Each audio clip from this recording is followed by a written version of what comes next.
In this video we're going to look at how to operate a financial calculator.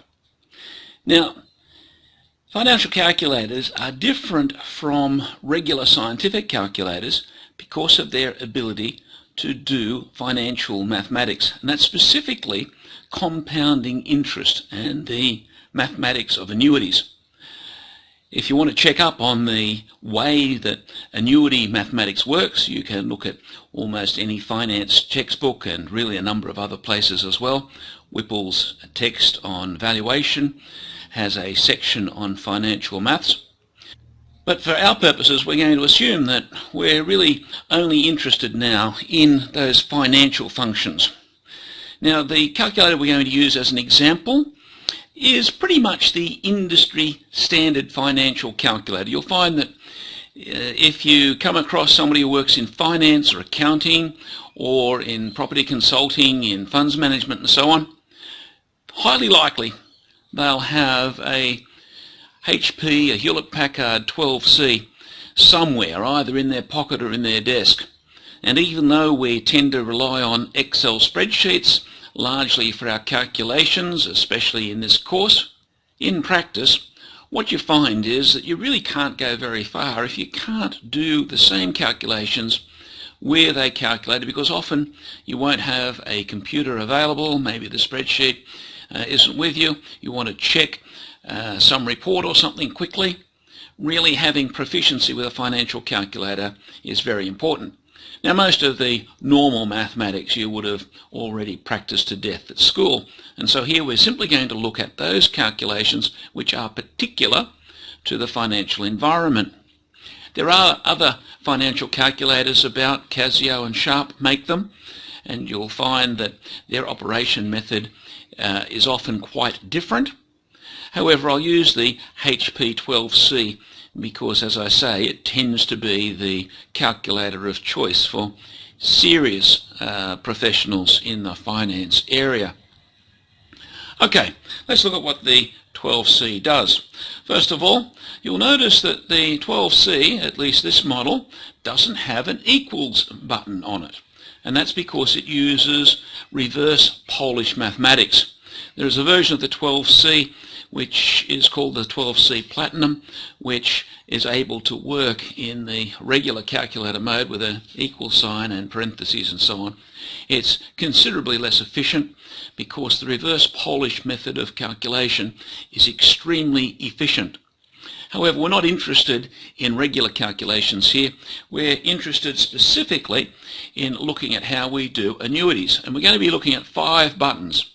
And whether you've got a Hewlett-Packard or a Sharp or a Casio, it's these 5 buttons. N, which is for the number of periods.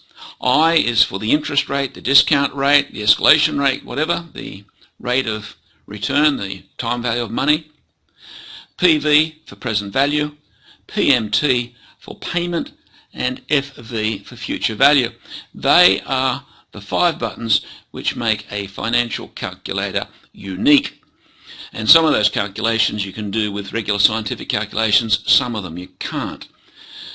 Now, with the 5C, the operation of those 5 buttons is optimized. I'm just going to show you an example of how it works. Well, I'm going to switch it on, and it comes on.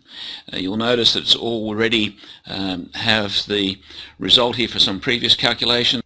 I'm going to clear all of its financial registers, so I'm going to go gold. This gives you a second function.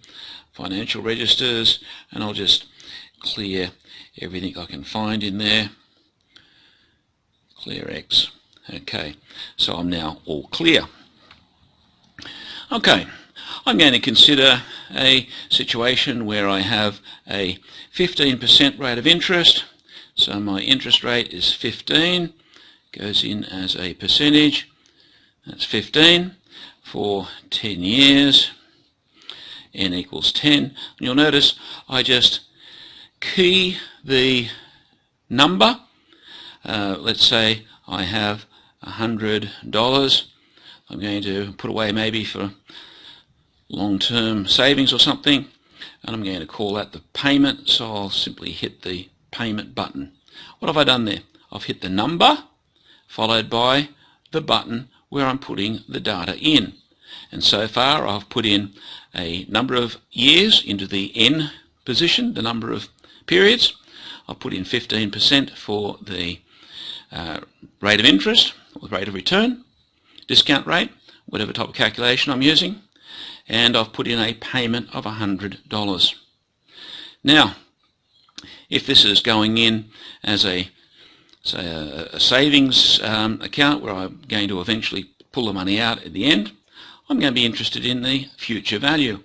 So here I just hit the FV button, and it tells me that at the end of my 10 years, saving at 15%, my $100 per year for 10 years, instead of being $1,000, it actually comes back as $2,030.37.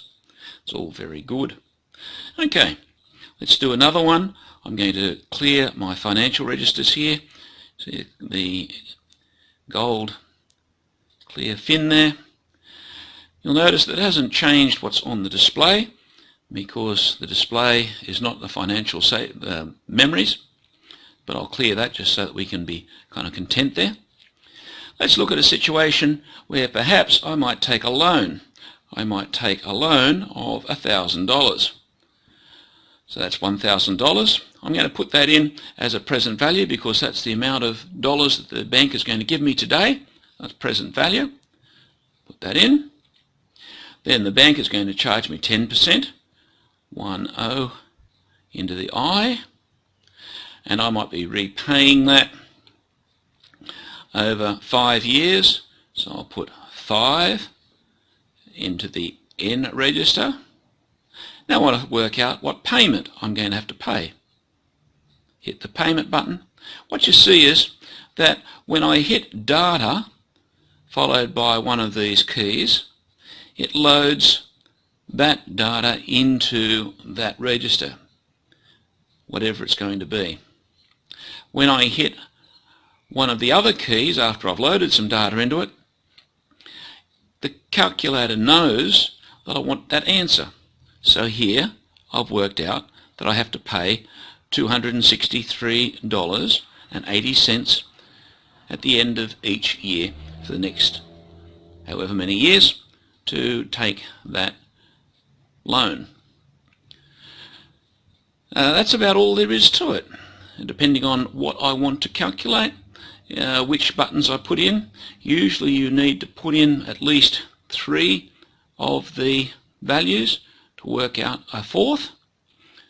But whatever 3 you put in, it will calculate the fourth one.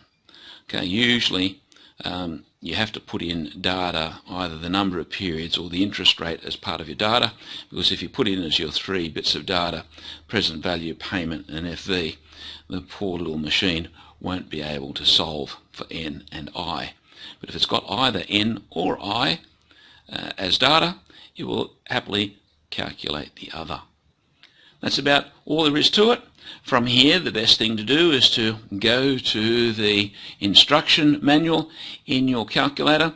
You'll also find on YouTube there is an absolute mass of YouTube examples on how to work these things. And if you don't get a Hewlett-Packard, then definitely go looking for the instructions for your Casio, your Sharp, or whatever you come home with, because the operation will be quite different to the Hewlett-Packard. And for that matter, the Sharp is different to the Casio and so on.